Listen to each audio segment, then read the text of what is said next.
د چترال د سیمې کوم خلک او په کومه ورځ باندې په څه طریقه ټول یو ځای زنا کوي، د دې اصل حقیقت څه دی، جنکیان یې څه کوي؟ که په دې هر څه پوهېدل غواړئ نو دغه ویډیو را سره تر پایه وګورئ. سلامونه دوستانو، په دې ویډیو کې درته د چترال د سیمې د یو ډیر مشهور قوم کلاش په اړه ځینې داسې حقایق او پټ رازونه بیانوم چې په ټول ژوند به مو هم نه وي اورېدلي. دوستانو، په دې ویډیو کې درته د کلاش د قوم په اړه معلومات درکوم چې دا څوک دي، د دوی ښځې څه کوي او د دوی واده څنګه وي، یعنی څنګه له یو بل سره واده کوي، دوی په کومه طریقه او په کومه ورځ باندې زنا کوي، د دې اصل حقیقت څه دی. دوستانو، په دې ویډیو کې به درته داسې جالب معلومات درکړم چې تاسو په ټول ژوند هم نه وي اورېدلي، ځکه چې د کلاش قوم په اړه کوم کسان چې ویډیوګانې جوړوي اکثره وخت پکې دوی ځینې معلومات په دروغو خپروي، خو موږ دا ځل تاسو ته اصل حقیقت پیدا کړی دی چې د چترال د سیمې د خلکو څخه مو ځینې معلومات اخیستي دي. نو که تاسو هم غواړئ چې د دې هر څه ځان خبر کړئ، دغه ویډیو را سره تر پایه وګورئ.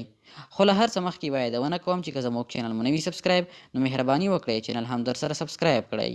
دوستانو، اول به هم د کلاشو د قوم په اړه یو څه معلومات درکړم او وروسته بیا د دوی د وادونو او د دوی د زنا په اړه معلومات درکړم.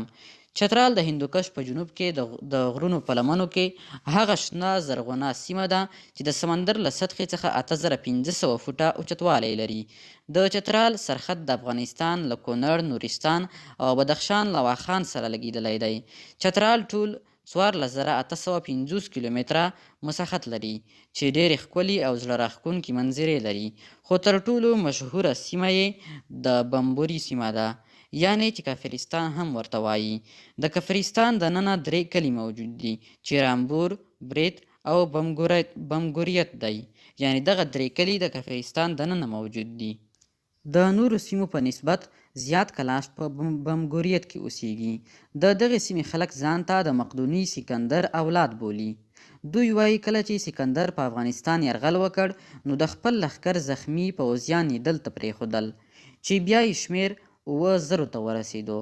خو دا چې 4000 کسان یې د افغانستان د پخواني پاچا امیر عبدالرحمن خان په وخت کې په اسلام مشرف شول، نو اوس یې شمېر 3000 ته رسېدلی دی، یعنی 3000 کافران اوس په کلاش یا چترال کې اوسیږي.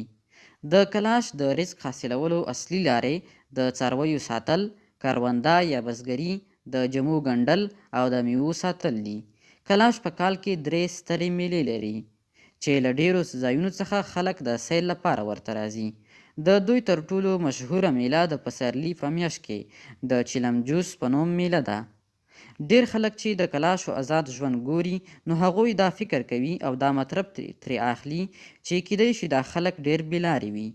نو دوی چې کله چترال ته د چکر لپاره لاړ شي نو هلته د کلاشو نجونو او ښځو تنګولو پسې شي، یعنی هغوی تنګوي ځکه چې دوی دا فکر کوي چې دا خو ډیر آزاد خلک دي. د کلاشو نجونو او ښځو څو ځله په مرکو کې دا وویل چې موږ آزاد ژوند کوو خو بېلارې خلک نه یو.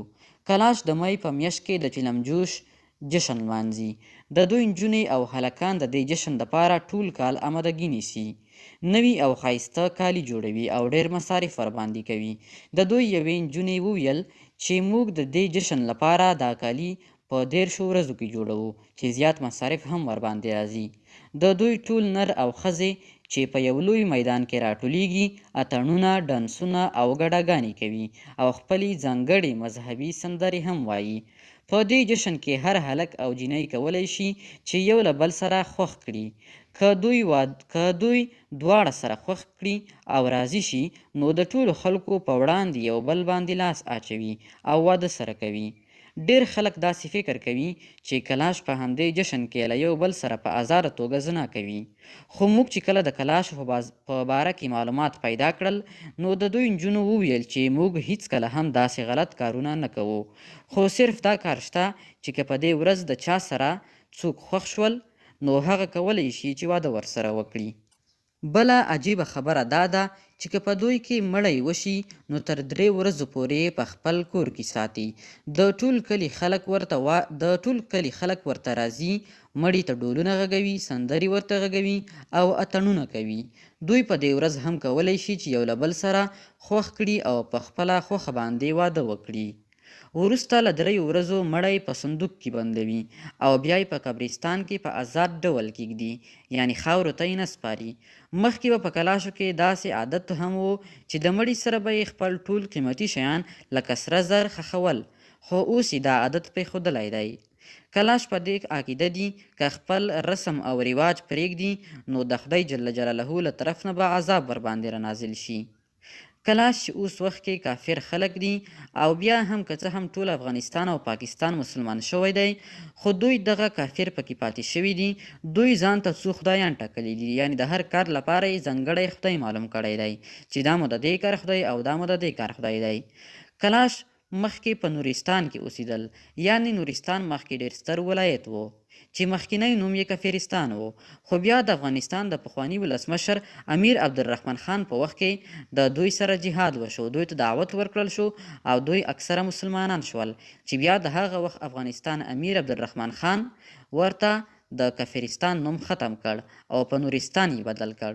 خو دا چې له هغې وروسته ځینې ستونزې واقع شوې، انګریزانو سرخط سره بیل کړ او بالاخره بیا پاکستان هم جوړ شو. نو اوس د نورستان یوه برخه د پاکستان تر کنټرول لاندې ده چې کلاش هم همدلته اوسیږي. همدارنګه کلاشیان د اولاد زیږونې په ورځ او یا د خیز ورځې خپلې ښځې له کور نه وباسي او د بشرانې په نوم ځای ته یې بیایي. په دې وخت کې دوی ښځې ته اجازه نه ورکوي چې د خاوند سره وګوري. په دوی کې یو بل عجیب رواج دا هم دی که چلمجوش په میله کې څوک په واده شوي جینۍ هم لاس واچوي نو واده به ورسره کوي، خو شرط یې دا دی چې د هغې ښځې خاوند ته به د هغې په 2 چنده پیسې ورکوي، کومې چې پخواني خاوند په واده او ښځه باندې مصرف کړي دي. دوستانو د کلاشو په اړه عجیب معلومات هم دا وو، خو یوه بله خبره دا ده چې ځینې خلک دا فکر کوي چې کلاشیان به دوی په آزاد ډول سره زنا هم کوي.